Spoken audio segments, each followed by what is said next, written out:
Hello students, today we will do one more question related to the simple average profit method के through जब हम goodwill निकालते हैं, ठीक है. And question is, Bharat and Bhushan are partners sharing profits in the ratio of 3:2. They decided to admit Manu as a partner from 1st April 2020 on the following terms. Manu will be given 2/5 share in the profit. Goodwill of the firm will be valued at 2 years purchase of 3 years normal average profit of the firm. Profit of the last 3 years ended 31st March were 2020 profit rupees 30,000 after debiting loss of fire by rupees 40,000 and 2019 loss rupees 80,000 includes voluntary retirement compensation paid rupees 1,10,000. Next is 2018 profit rupees 1,10,000 including a gain of rupees 30,000 on the sale of fixed assets. Calculate the value of goodwill. Question में आपको दो partners दे रखे हैं और उनके name है Bharat and Bhushan और उनका प्रॉफिट शेयरिंग रेशियो 3:2 दे रखी है. मनु को उन्होंने डिसाइड किया एज अ पार्टनर इंट्रोड्यूस करने के लिए फ्रॉम 1 अप्रैल 2020 से, और मनु जो है वो 2/5 शेयर लेगा इन प्रॉफिट्स. गुडविल जो कैलकुलेट की जाएगी फर्म की वो 2 ईयर्स परचेज पे की जाएगी और 3 ईयर्स नॉर्मल एवरेज प्रॉफिट पे करेगी ऑफ द फर्म की. प्रॉफिट लास्ट 3 ईयर्स के दे रखे हैं 31 मार्च को, वो है 2020 का दे रखा है प्रॉफिट और उसमें लॉस बाय फायर 40,000 का है, और 2019 में दे रखा है लॉस 80,000 का, और उसके अंदर जो इंक्लूड किया गया है वो है retirement compensation, voluntary retirement compensation paid rupees 1,10,000. फिर 2018 के प्रॉफिट में जो कि 1,10,000 है उसमें इंक्लूड किया गया है gain of rupees 30,000 on the sale of fixed asset.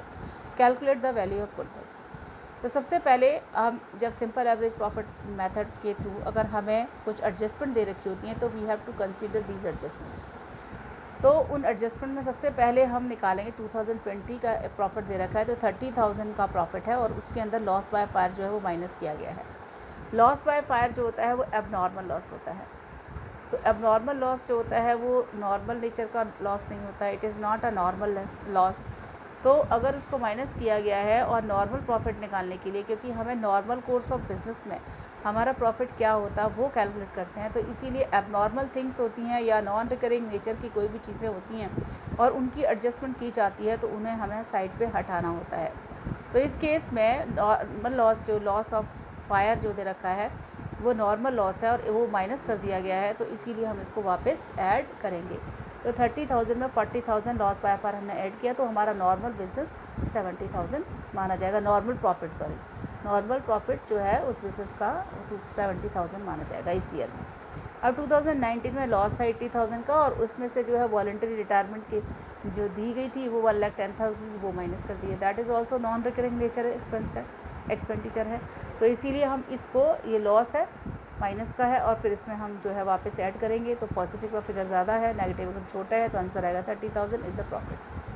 Next है 2018 का प्रॉफिट 1,10,000 और इसमें गेन दे रखा है 30,000. Again this gain is not a revenue nature gain, या रेगुलर नहीं होता है, बार बार नहीं होता है, ये कभी कभी होता है, नॉन रिकरिंग नेचर का ये आइटम है, तो इसीलिए इसको इसमें शामिल किया गया, हमारा प्रॉफिट बढ़ गया, लेकिन ये नॉर्मल प्रॉफिट नहीं था, तो इसीलिए इस चीज़ को हम इसमें से माइनस करेंगे so that we can calculate the normal profit for the year 2018. तो इसमें से माइनस किया तो 80,000 हमारा ये नॉर्मल प्रॉफिट बनता है फॉर द ईयर 2018. समझ आ गया. तो इस तरह से हमने ये तीनों साल का नॉर्मल प्रॉफिट निकाल लिया इन तीनों एडजस्टमेंट को करके. एडजस्टमेंट और भी होती हैं और इनसे रिलेटेड जो भी जितनी भी मैक्सिमम जो एडजस्टमेंट हो सकती हैं to calculate the normal profit, ठीक है, तो उससे रिलेटेड मेरी जितनी भी एडजस्टमेंट है उनका वीडियो मैंने पहले बना रखा है और आप उसको देख सकते हैं. तो अब हम कैलकुलेट करते हैं एवरेज प्रॉफिट. तो ये तीनों सालों के प्रॉफिट को हम ऐड करेंगे और 3 साल का प्रॉफिट है उससे डिवाइडेड बाई 3 कर देंगे तो आंसर आ जाएगा, एवरेज प्रॉफिट आ जाएगा. एवरेज नॉर्मल प्रॉफिट है ये 60,000 का, ठीक है. गुडविल का फॉर्मूला पता है, एवरेज प्रॉफिट होता है into number of years purchase होता है. तो नंबर ऑफ़ ईयर्स परचेज 2 साल दे रखे हैं, यहाँ पे 2 ईयर्स दे रखा है, ये रहा 2 ईयर्स परचेज दे रखा है, तो 2 से मल्टीप्लाई कर दिया 60,000 को, आंसर आया 1,20,000 गुडविल. अंडरस्टैंड. तो इस तरह से हम एडजस्टमेंट को कंसीडर करके जो है वो कैलकुलेट कर लेते हैं गुडविल. अगर आपको वीडियो मेरी पसंद आई है तो आप इसे लाइक कीजिए, शेयर कीजिए, सब्सक्राइब कीजिए. अगर कोई भी डाउट है तो आप कमेंट बॉक्स में लिख सकते हैं और मैं आपके जो भी डाउट्स हैं उनको कमेंट बॉक्स में क्लियर कर दूँगी. अंडरस्टैंड? Thank you.